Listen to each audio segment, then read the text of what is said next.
You ask Tiger to calculate. This deals with finding the midpoint between 2 points.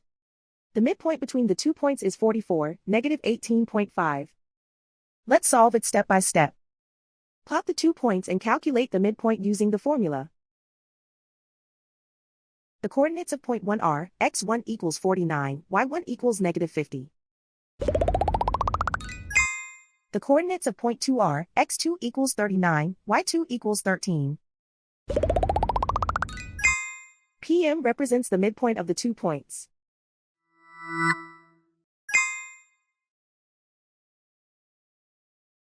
Use the x values in the midpoint formula to find the midpoints x. x1 equals 49.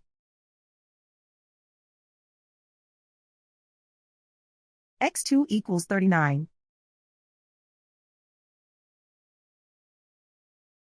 Simplify the arithmetic.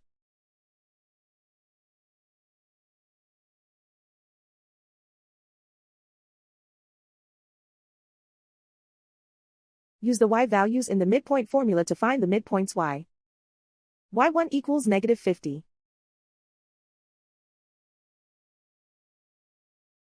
y2 equals 13.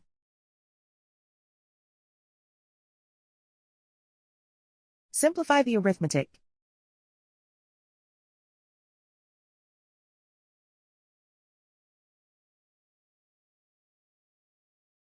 And so, the midpoint is 44, negative 18.5.